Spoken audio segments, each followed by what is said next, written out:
Okay viewers, భారతదేశ శీతోష్ణ స్థితి మీద మరి 1 లేదా 2 క్వశ్చన్లు వచ్చేదానికి అవకాశం ఉంది. అందువల్ల మనం యొక్క 100 బిట్స్ ఈరోజు మనం డిస్కస్ చేసుకుంటాము.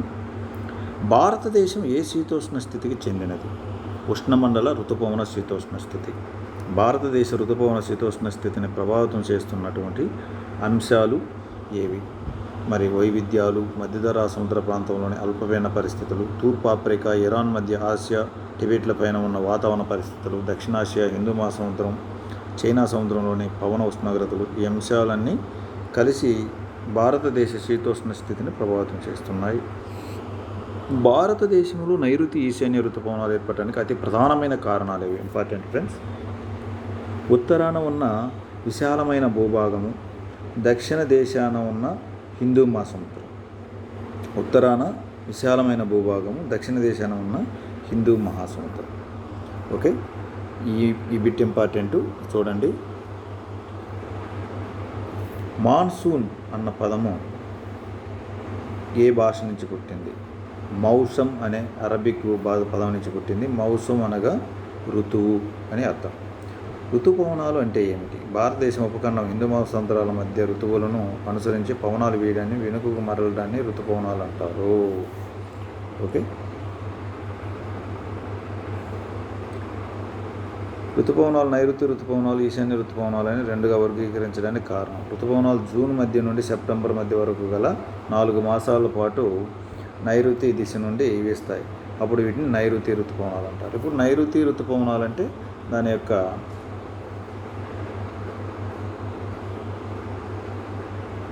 యొక్క సమయం కానీ చూస్తే జూను సెప్టెంబర్. నైరుతి జూను సెప్టెంబరు ఉంటుంది. జూను సెప్టెంబరు నైరుతి ఋతుపవనాలు. అక్టోబర్ నుండి డిసెంబర్ మధ్య వరకు ఋతుపవనాలు ఈశాన్య ఋతుపవనాలు. ఈ 2 గుర్తుపెట్టుకోండి.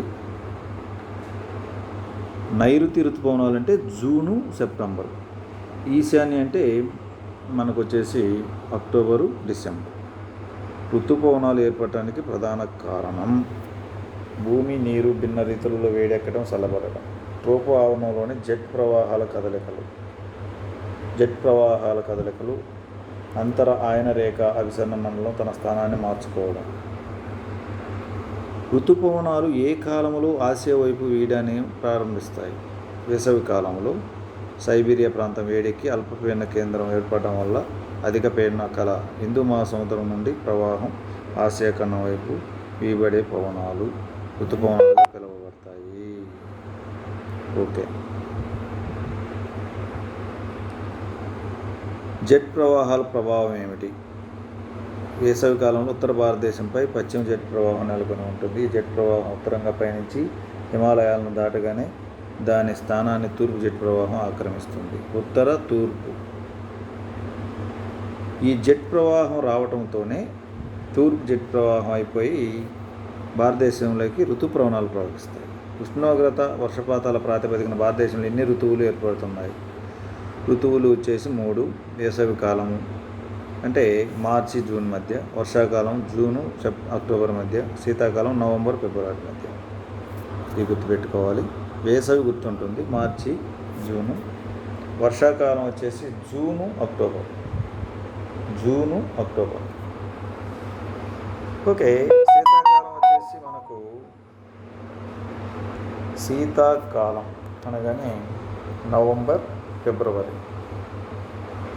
ఋతుపవనాలు ఉష్ణోగ్రతను బట్టి భారతదేశ ప్రభుత్వ వాతావరణ పరిశీలక శాఖ దేశ శీతోష్ణ స్థితిని ఎన్ని రకాలుగా వర్గీకరించారు? 4 రకాలుగా. చల్లని శీతాకాలం జనవరి, ఫిబ్రవరి. ఉష్ణ వాతావరణపు మార్చి, జూను. నైరుతి కాలం వచ్చేసి సాధారణ ఋతువు జూన్, సెప్టెంబరు. వెనుకకు మరలే నైరుతి ఋతుపవన కాలం సెప్టెంబర్ మధ్య నుంచి డిసెంబర్ వరకు, అంటే ఈశాన్య ఋతుపవనాలు అనవచ్చు. శీతాకాలంలో మన దేశంలో ఏ ప్రాంతంలో అధిక పీడన మండలం ఏర్పడుతుంది? గంగా మైదానంలో. ఓకే, శీతాకాలంలో ఉత్తర గంగా మైదానాల్లో పడే వర్షపాతం గోధుమ, బార్లీ పంటలకు బాగా ఉపయోగపడుతుంది. అయితే ఈ వర్షపాతానికి కారణం ఏమిటి? పశ్చిమ కల్లోలాలు. ఓకే,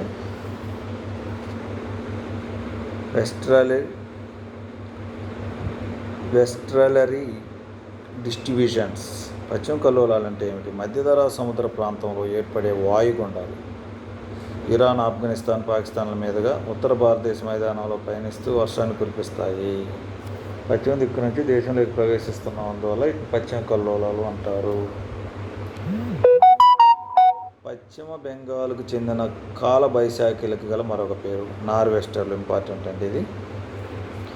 పశ్చిమ బెంగాల్కు చెందిన కాల బైశాఖిలకు మరొక పేరు నార్వెస్టర్లు.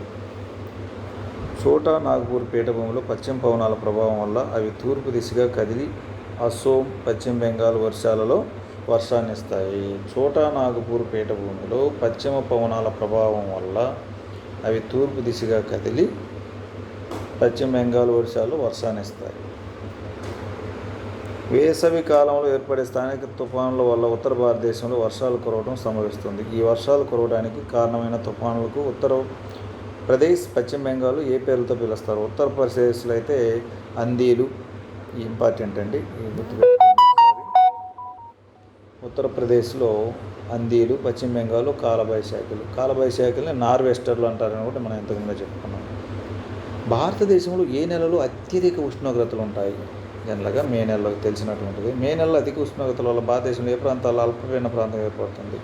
వాయువ్య ప్రాంతము, ఉత్తర మైదాన ప్రాంతం. అంటే మనకు తారు ఏడాది నుంచి జార్ఖండ్లోని ఛోటా నాగ్పూర్ పీఠభూమి వరకు అన్నమాట. ఛోటా నాగ్పూర్ పీఠభూమి ఏ రాష్ట్రంలో గలదు ప్రారంభం అనేది కూడా అడిగారు. జార్ఖండ్. వేసవిలో కురిసే అల్పపీడన ప్రాంతపు వర్షాలు ప్రయోజనం పొందే పంట వరి, జనం. వేసవి దక్షిణ భారతదేశంలో ఉరుముల మెరుపులతో కురిసే వర్షాలను ఏమంటారు? ఎందుకు? Mango showers. ఈ వర్షాలు మామిడి పంట దిగుబడికి దోహదం చేస్తాయి కనుక వీటికి మ్యాంగో షవర్స్ అంటారు. ఈ బిట్ ఇంపార్టెంట్ అండి. మన దేశపు పీడన విస్తీర్ణ వేసవి కాలంలో ఎలా ఉంటుంది? దక్షిణం నుంచి ఉత్తరానికి వెళ్ళే కొద్దీ తగ్గుతుంది. పీడన విస్తరణ దక్షిణం నుండి ఉత్తరానికి వెళ్ళే కొద్దీ తగ్గుతుంది, ఎందుకంటే ఉత్తరాన హిమాలయాలు ఉన్నాయి కాబట్టి. వేసవిలో కర్ణాటకలో కురిసే చిరుజల్లులను ఏమంటారు? Cherry blossoms. ఇంపార్టెంట్ అయ్యా ఇది. Cherry blossoms. Cherry blossoms. Cherry blossoms. Okay, cherry blossoms Karnataka గుర్తుపెట్టుకోండి. అదే పశ్చిమ బెంగాల్లో కామెంట్ చేయండి. ఆల్రెడీ మనం చెప్పుకున్నాము. ఈ చెర్రీ బ్లాసమ్స్ కాఫీ పంటకు విధంగా తోడ్పడతాయి. చెర్రీ బ్లాసమ్స్ అనగానే కర్ణాటక మనం గుర్తుకు రావాలి. వాయువు మరియు ఉత్తర భారతదేశంలో మే, జూన్ నెలల్లో మధ్యాహ్నం వేళల్లో పశ్చిమ దిశ నుంచి తరచూ వీచే వేడి పవనాలు లూ.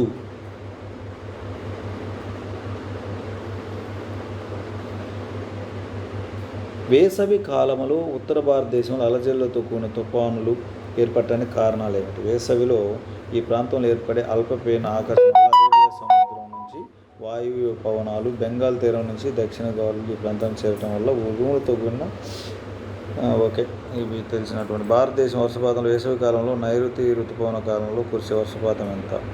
ఇది ఇంపార్టెంట్. నైరుతి ఋతుపవన శాతం ఎంత అంటే 90% అన్నమాట. ఓకే, నైరుతి ఋతుపవనాలు దేశంలో ఎప్పుడు ప్రవేశిస్తాయి? జూన్ మొదటి వారంలో 5వ తేదీ. భారతదేశంలో కురిసే మొత్తం వర్షపాతంలో నైరుతి ఋతుపవనాల వల్ల సంభవించే వర్షపాతం ఎంత శాతం అంటే 90%. భారతదేశంలోకి ప్రవేశించే నైరుతి ఋతుపవనాలు భారతదేశపు దక్షిణ కోన ఎన్ని శాఖలుగా విభజిస్తుంది? బంగాళాఖాతం శాఖ, అరేబియా శాఖ. దేశంలో అత్యధిక ఉష్ణోగ్రతలు ఎక్కడ నమోదవుతాయి? అత్యధిక ఉష్ణోగ్రత రాజస్థాన్లోని బార్మర్లో 56 డిగ్రీలు, అత్యల్ప ఉష్ణోగ్రత కాశ్మీర్లోని లడఖ్లోని ద్రాస్ క్యాపిటల్. ఓకే, ఇక్కడ చూడండి. రాజస్థాన్లోని బార్మర్ 56, అత్యల్ప వచ్చేసి లడఖ్లోని ద్రాస్ కార్గిల్. ఈ లడఖ్ జిల్లానే మనకు ఇటీవల కాలంలో పేరు లేక కూడా రావడం జరిగింది. బంగాళాఖాతంలో తొలి భారతదేశంలోని ఏ ప్రాంతంలో ప్రవేశిస్తుంది? అండమాన్ నికోబార్ దీవులు. బంగాళాఖాతం శాఖ ఏ తేదీ నాటికి అండమాన్ నికోబార్ దీవులకు చేరుకుంటుంది? మే 21 నాటికి. అరేబియా సముద్ర శాఖ తొలిత ఏ రాష్ట్రంలో ప్రవేశిస్తుంది? బంగాళాఖాతం శాఖ అయితే అండమాన్ నికోబార్ దీవులు. అదే అరేబియా అయితే కేరళ జూన్ 1 నాటికి. ఈ రెండు గుర్తుపెట్టుకోండి. అండమాన్ నికోబార్ దీవులు మే 21, కేరళ జూన్ 1. అరేబియా సముద్ర శాఖ వల్ల ఏ ప్రాంతాలు వర్షాన్ని పొందుతాయి? అరేబియా ప్రాంతాలు. కేరళ రాష్ట్రం అత్యధిక వర్షపాతాన్ని పొందడానికి కారణం ఏమిటి? కేరళలో ప్రవేశించే అరేబియా ఋతుపవన శాఖ పశ్చిమ కనుమల నుండి కొని కేరళలో అత్యధిక వర్షాన్ని ఇస్తుంది. ఓకే. దక్షిణ భారతదేశంలోని ఏ ప్రాంతంలో వర్షస్థాయి ప్రాంతం ఏర్పడి ఉంటుంది? ఇందువల్ల పశ్చిమ కనుమల తూర్పు భాగంలో నైరుతి ఋతుపవనాలకు పరాన్ముఖ దశలో ఉండటం వలన. పశ్చిమ కనుమలను తాకిన తర్వాత అరేబియా శాఖ ఎన్ని భాగాలు విడిపోతుంది? 2. దక్షిణ శాఖ, ఉత్తర శాఖ. అరేబియా సముద్ర శాఖ యొక్క ఉత్తర శాఖ ఏ దిశగా ప్రయాణిస్తుంది? ఉత్తర శాఖ మనకు రాజస్థాన్, పంజాబ్, బంగాళాఖాతంలో కలుస్తుంది. అరేబియా సముద్ర శాఖ ముంబైకి ఏ తేదీ నాటికి చేరుకుంటుంది? జూన్ 10.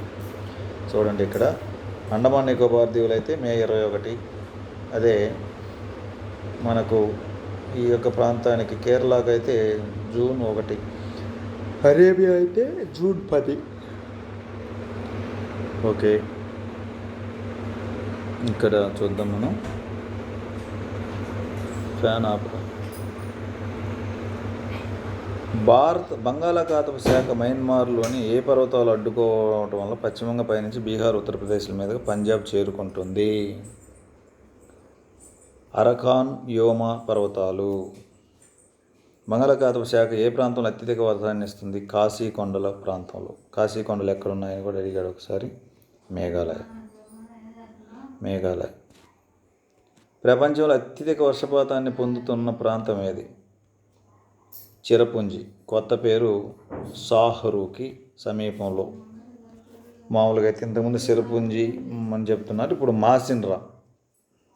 ఓకే, చిరపుంజి సమీపంలో మాసిన్రా. ఇది అప్డేట్ అయింది, ఇది గుర్తుపెట్టుకోండి. ఇక్కడ వార్షిక వర్షపాతం 1150 సెంటీమీటర్లు. ఇది మేఘాలయలోని బాగు కొండలకు తూర్పు వాలులో ఉంది. ఇంపార్టెంట్. చిరపుంజి కొత్త పేరు సోహరా. అత్యధిక వర్షపాతాన్ని పొందుతుండగా దానికి అత్యంత సమీపంలో ఉన్నప్పటికీ షిల్లాంగ్లో అత్యల్ప వర్షపాతం నమోదు కావడానికి కారణం. చిరపుంజి కొత్త పేరు సోహరా, ఇది గుర్తుపెట్టుకోండి. కాశీ కొండలకు పవనోన్ముఖ దిశలో ఉండగా షిల్లాంగ్ పరాన్ముఖ దిశలో నెలకొని ఉండటం. అరేబియా సముద్ర శాఖ, బంగాళాఖాత శాఖ ఏ ప్రాంతంలో కలుస్తాయి? అరేబియా సముద్ర శాఖ, బంగాళాఖాత శాఖ వెరీ వెరీ వెరీ ఇంపార్టెంట్ అండి. మరి పంజాబ్లో అరేబియా సముద్ర శాఖ, బంగాళ శాఖ. భారతదేశం అంతా ఏ తేదీ నాటికి ఋతుపవనాలు ప్రభావానికి లోనవుతుంది? జూలై 1 నాటికి. అండమాన్ వచ్చేసి మే 21, కేరళ వచ్చేసి జూన్ 1, మరి ముంబై వచ్చేసి జూన్ 10, మొత్తానికల్లా కూడా జూలై 1. నైరుతి పవనం యొక్క శాఖలు రెండు కలిసిన తర్వాత ఏ ప్రాంతాలకు వర్షాన్ని కలిగిస్తాయి? నైరుతి పవనం యొక్క శాఖలు రెండు కలిసిన తర్వాత రెండు ఎక్కడ కలుస్తాయి? పంజాబ్లో.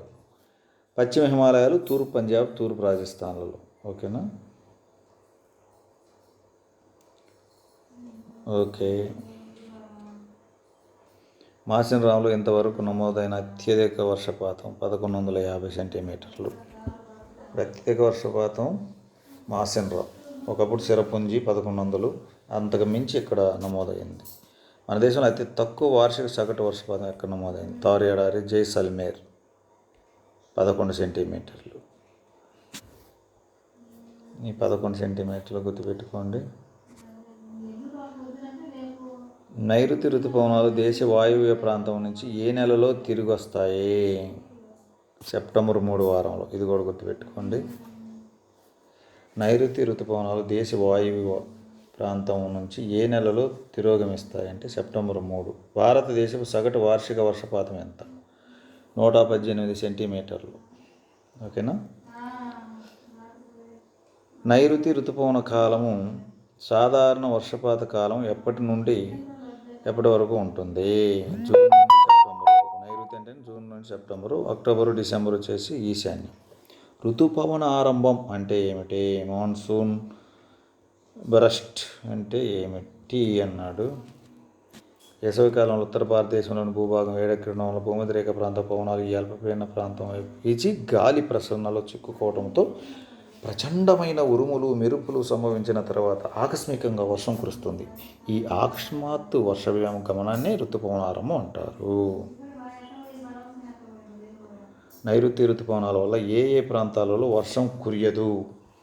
తమిళనాడు కోస్తా ప్రాంతం, ఆంధ్రప్రదేశ్ దక్షిణ కోస్తా ప్రాంతాలు అన్నిటికీ నైరుతి ఋతుపవనం వల్ల వర్షం వస్తుంది. తమిళనాడు, ఆంధ్రప్రదేశ్ దక్షిణ కోస్తా ప్రాంతాలు మాత్రం మనకు ఈ యొక్క ఈశాన్య ఋతుపవనాల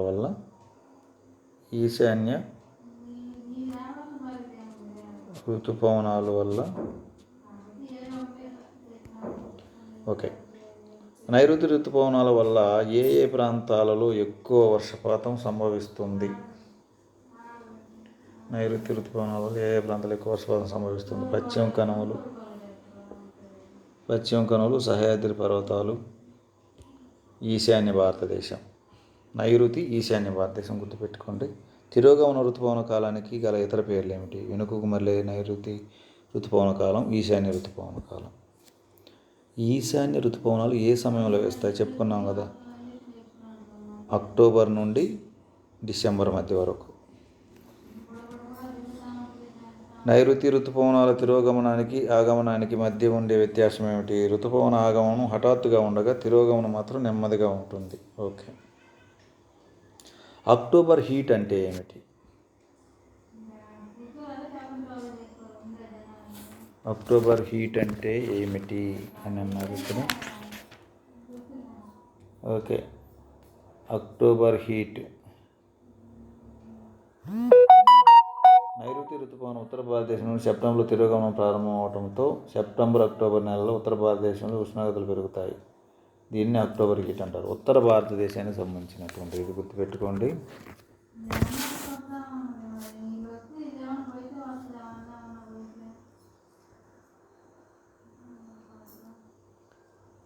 తిరోగమన ఋతుపవనాలు, ఈశాన్య ఋతుపవనాల వల్ల దేశంలోని ఏ ప్రాంతంలో వర్షం కురుస్తుంది? తిరోగమనం అంటే మనం ఇందాక చెప్పుకున్నాం, తమిళనాడు తీర ప్రాంతం, దక్షిణ ఆంధ్ర తీర ప్రాంతాలు.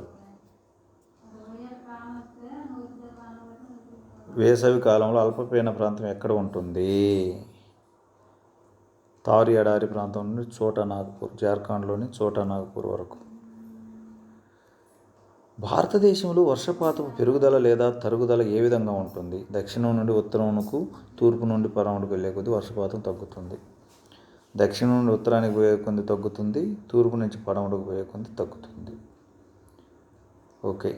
ఋతుపవనాల ప్రాథమిక లక్షణం వర్షపాతంలో అనిశ్చితత్వము. ఓకే. నైరుతి ఋతుపవనాలు పశ్చిమ బెంగాల్లో ఏ దిశలో వీస్తాయి? ఆగ్నేయం నుండి వాయువ్యం వరకు. దేశంలో వరదలకు గురయ్యే ప్రాంతం ఎంత ఉంటుంది? 2.42 కోట్లు. వెరీ వెరీ ఇంపార్టెంట్ అండి ఈ బిట్టు.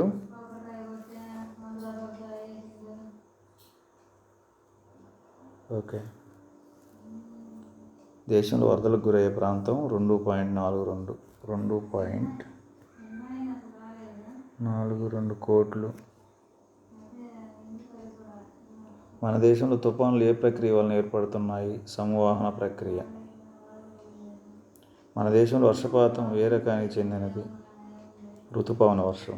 నైరుతి ఋతుపవనాల వలన అధిక వర్షపాతం ఎక్కడ పడుతుంది? పశ్చిమ కనుమలలో. ఇంపార్టెంట్ అండి ఇది. నైరుతి వలన పశ్చిమ కనుమలలో. ఋతుపవనాల వలన అల్పపీడన ద్రోణి ఎక్కడ ఏర్పడుతుంది? గంగా మైదాన ప్రాంతంలో.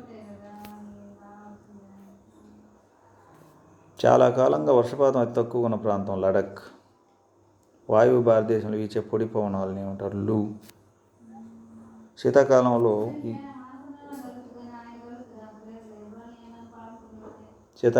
పవనాలు ఎక్కడి నుంచి ఎక్కడికి వేస్తాయి? భూమి మీద నుండి సముద్రం మీదకు. భూమి మీద నుండి సముద్రం మీదకు వేస్తాయి. వేసవి కాలంలో పవనాలు ఎలా వేస్తాయి? సముద్రం మీద నుండి భూమి మీదకు. అందువల్ల చల్లగా ఉంటుంది సముద్ర ప్రాంతంలో. శీతాకాలంలో పవనాలు ఎక్కడి నుండి ఎక్కడికి వీస్తాయంటే శీతాకాలంలో అయితే భూమి మీద నుండి సముద్రం మీదకు. వేసవి కాలంలో సముద్రం మీద నుండి భూమి మీదకు. వేసవి కాలంలో ఈ రెండు గుర్తుపెట్టుకోండి. ఓకే. తిరోగామి నైరుతి ఋతుపవనాలు చివరికి ఎచ్చటికి చేరుతాయి? తిరోగామి నైరుతి అంటే ఈశాన్య బంగాళాఖాతంలోకి. మాసిన్ రామ్ తర్వాత భారతదేశంలో అత్యధిక వర్షపాతం ఎక్కడ నమోదవుతుందంటే చిరపుంజి. కొత్త పేరు సోహరా. చిరపుంజి కొత్త పేరు సోహరా. తర్వాత అత్యధిక వర్షపాతాన్ని పొందుతున్న ప్రాంతం బీహార్లోని పూర్ణిమ. మొదటిది ఒకటోది వచ్చేసి మాసిన్ రాము,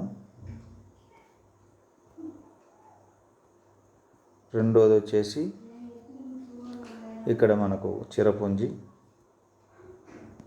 మూడోది వచ్చేసి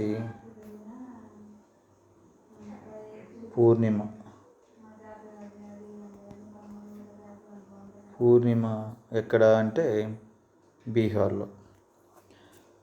భారతదేశపు ఉత్తర భాగంలో ఏ శీతోష్ణ స్థితి ఉంటుందంటే సమశీతోష్ణ స్థితి లేదా ఖండాంతర్గత శీతోష్ణ స్థితి ఉంటుంది. దక్షిణ భారతదేశంలో ఏ శీతోష్ణ స్థితి ఉంటుంది అంటే ఉష్ణమండల శీతోష్ణ స్థితి లేదా ఋతుపవనం. అందుకని ఉత్తర భారతదేశం కూల్గా ఉంటుందన్నమాట. వేసవి విడుదలలో హిల్ స్టేషన్స్లో తక్కువ ఉష్ణోగ్రత ఉండడం కారణం సముద్ర మట్టానికి ఎత్తైన ప్రదేశాలలో ఉండడం. ఇది ఒకసారి గ్రూప్ 1లో అడిగాడు. మన దేశపు పీడన విస్తీర్ణం ఎలా ఉంది? దక్షిణం నుంచి ఉత్తరానికి వెళ్ళే కొద్దీ తగ్గుతుంది. ఇందాక కూడా నేను చెప్పుకున్నాం. తూర్పు నుంచి పడమటికి వెళ్ళే కొద్ది తగ్గుతుంది, దక్షిణం నుంచి ఉత్తరానికి వెళ్ళే కొద్ది తగ్గుతుంది. భారతదేశంలో ప్రతి చక్రవాతాలు ఏ నెలలో ఏర్పడతాయి? డిసెంబర్ ఫిబ్రవరి మధ్య కాలంలో. ఇది ఇంపార్టెంట్.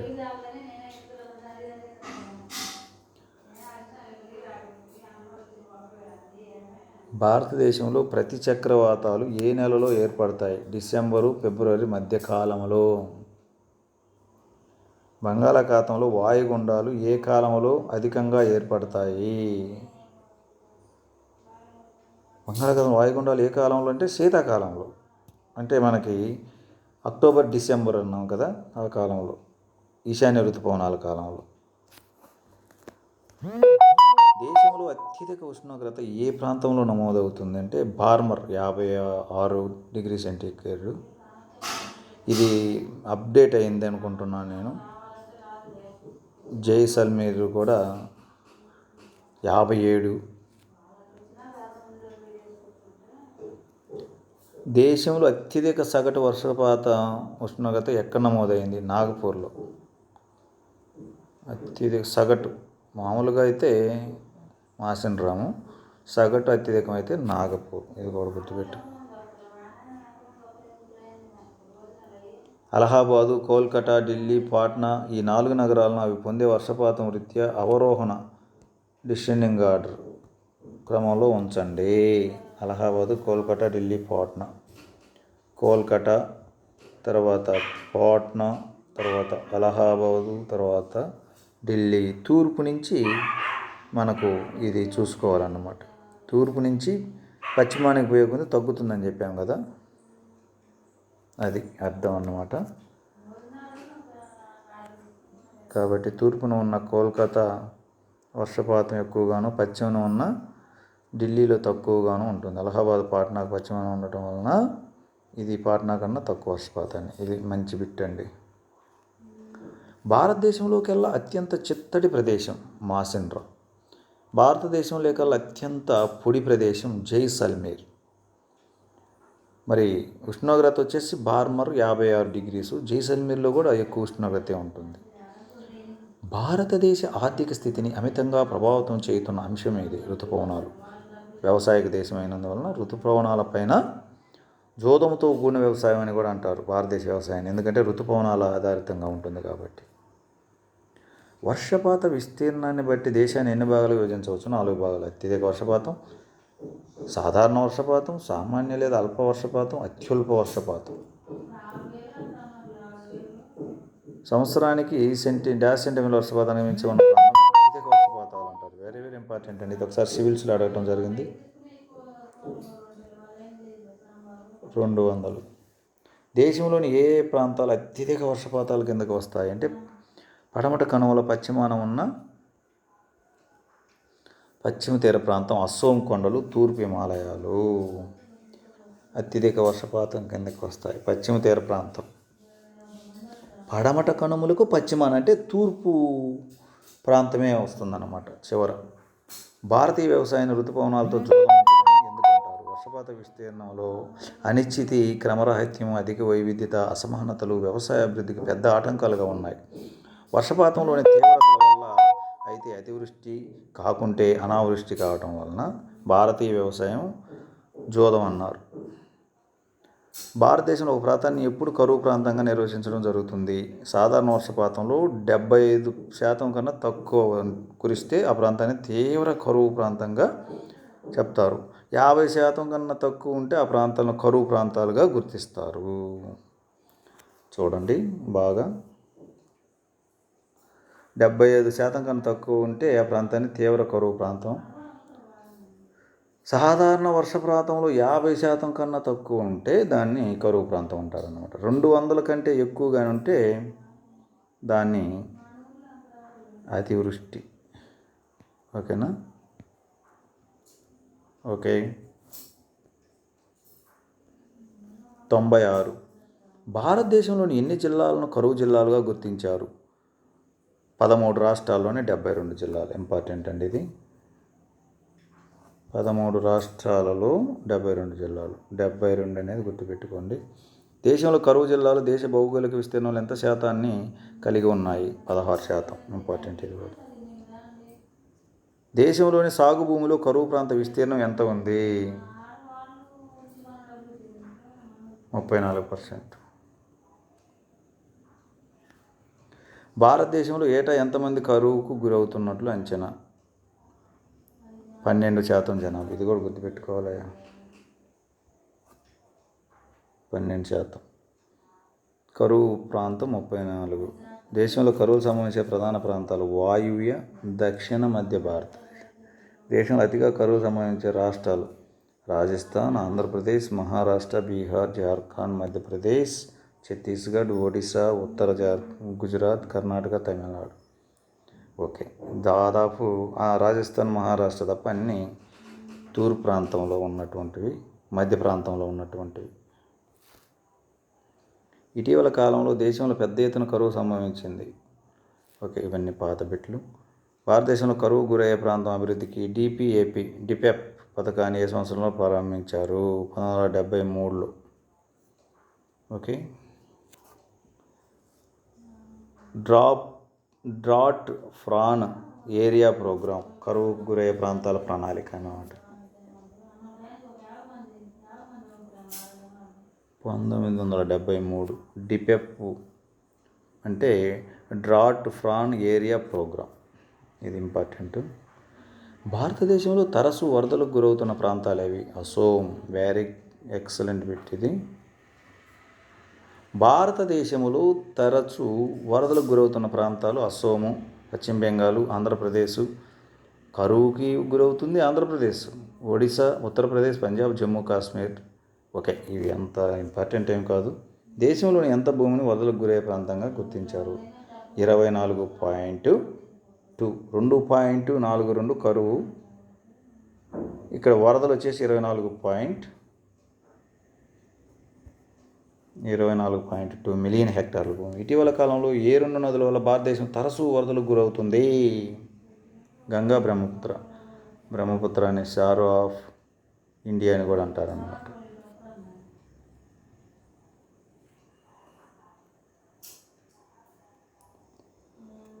మానవ జీవితం పైన, ఆర్థిక వ్యవస్థ పైన వరదల ప్రభావాన్ని తగ్గించడానికి భారత ప్రభుత్వం జాతీయ వరద నియంత్రణ కార్యక్రమాన్ని ఏ సంవత్సరంలో ప్రవేశపెట్టింది?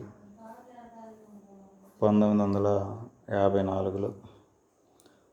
1954లో ప్రారంభించిన జాతీయ వరద నియంత్రణ national floods control programme. National floods control programme అన్నమాట. 1954లో దీన్ని. కరకట్టల నిర్మాణం, నదీ పరివాహ ప్రాంతాల పరిరక్షణ చేపట్టిన కార్యక్రమాలు. భారతదేశంలో సంభవించే వరదల్లో నదులు కారణంగా సంభవించే వరదల శాతం ఎంత? 60%. మిగిలిన 40% తుఫానుల మూలంగా సంభవిస్తుంది. నదుల వల్ల 60%, మిగతా తుఫాన్ల వల్ల 40%. ఇది కూడా గుర్తుపెట్టి 60-40. 60% వచ్చేసి